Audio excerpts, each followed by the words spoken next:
वो हसीन लम्हे मुझे आज भी याद हैं, जब मैंने पहली बार अपनी दीदी के साथ वो पूरा डाल दिया था।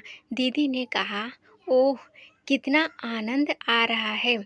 हेलो दोस्तों, इमोशनल कहानी टीवी में आपका बहुत-बहुत स्वागत है। चैनल पर पहली बार आए हैं, तो चैनल को सब्सक्राइब कर लें। चलिए कहानी शुरू करते हैं। वो दिन भी क्या थे जब हम दोनों खूब मौज मस्ती किया करते थे। अब तो दीदी की पढ़ाई भी ख़त्म हो गई है और वह ससुराल चली गई। दीदी की उम्र 21 साल थी और मेरी उम्र 18 साल थी। एक दिन दीदी ससुराल से घर आई। मैं घर में सो रहा था। दीदी मेरे कमरे में आई और बोली, राहुल क्या हुआ? अभी तक तू सो रहा है? मैं बोला, नहीं दीदी, बस ऐसे ही लेटा हूँ। लेकिन जब मैंने दीदी की तरफ देखा तो वह बहुत हॉट लग रही थी। फिर मैंने बोला, दीदी, मुझे मैच खेलने का मन कर रहा है।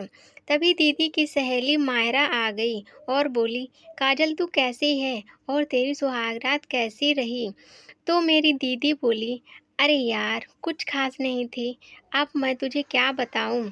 मुझे तो मेरे भाई जैसा हैंडसम लड़का चाहिए, जो मुझे खुश कर सके। दीदी के मुंह से ये सब बातें सुनकर मुझे जोश आ गया कि मैं दीदी के साथ वो सब करूं। लेकिन मुझे डर लग रहा था कि दीदी कहीं पापा को ना बता दें। लेकिन वो सब करने के लिए मन कर रहा था। मेरी दीदी थोड़ा कड़क मिजाज की थी।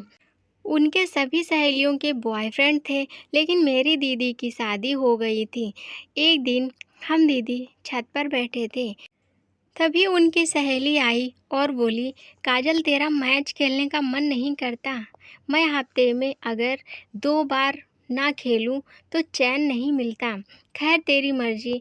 इतना कहकर वो चली गई। फिर हम दोनों घर आ गए। मैंने सोचा क्यों ना दीदी के मन में क्या चल रहा है पता लगाया जाए।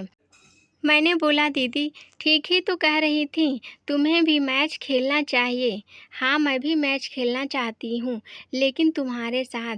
मैंने कहा, क्यों दीदी मजाक कर रही हो? तुम्हारे 2 पति हैं। दीदी बोली, तो इसमें गलत क्या है? जो पति कर सकता है वह तुम भी तो कर सकते हो। तुम तो मुझे अच्छे से जानते हो। फिर शाम हो गई। उसके बाद हमने खाना खाया और सोने चले गए। अगले दिन सुबह उठा तो देखा मम्मी पापा कहीं जाने की तैयारी कर रहे थे। तो मैंने पूछा, मम्मी कहाँ जा रहे हो? तो मम्मी ने कहा, हम और तुम्हारे पापा महाकालेश्वर मंदिर जा रहे हैं। तुम दीदी के साथ अच्छे से रहना, क्योंकि हमें वापस आने में 2-3 दिन लग जाएंगे। इतना सुनकर मुझे अंदर से बड़ी खुशी हुई कि अब हम और दीदी अकेले रह जाएंगे और बहुत मज़ा आएगा। थोड़ी देर में मम्मी पापा चले गए। उसके बाद मैंने सोचा क्यों ना 2 दिन की छुट्टी कर दी जाए। मैंने दीदी से पूछा तो वह बोली, हाँ ठीक है। फिर शाम हो गई। दीदी बोली, खाना खा लो राहुल, खाना खा लो। मैंने बोला, हाँ दीदी। फिर मैंने सोचा ऐसा क्या किया जाए कि मुझे दीदी के कमरे में सोने को मिल जाए। फिर मेरे दिमाग में एक खुराफाती आइडिया आया। मैंने बोला, दीदी आज मम्मी पापा घर में नहीं हैं, तो मुझे अकेले सोने में डर लगता है। दीदी बोली, किस बात का डर? मैं तो तुम्हारे बगल वाले कमरे में ही सोती हूँ ना। मैंने बोला, दीदी आज मैं तुम्हारे कमरे में सो सकता हूँ? दीदी बोली, नहीं, मैं सब जानती हूँ, तुम क्या चाहते हो। दीदी ने साफ मना कर दिया। फिर मैं अपने कमरे में सोने चला गया और मुझे नींद नहीं आ रही थी। मेरे दिमाग में एक ही एक बात चल रही थी कि इतना बढ़िया मौका मिला है और दीदी समझ ही नहीं रही हैं। ये सब सोच-सोच के करवट बदल रहा था। तभी दीदी के गेट के खुलने की आवाज़ आई। मुझे लगा कि दीदी को भी नींद नहीं आ रही है और वो मुझसे कह नहीं रही हैं। तभी मैंने पानी पीने के बहाने मैंने देखा कि दीदी अपने कमरे में नहीं हैं। तभी छत से आवाज़ आई तो मैं पता लगाने के लिए छत पे गया। वहाँ का नज़ारा देखकर मेरे तो होश उड़ गए। मैंने देखा दीदी अपने बॉयफ्रेंड से बात कर रही थी।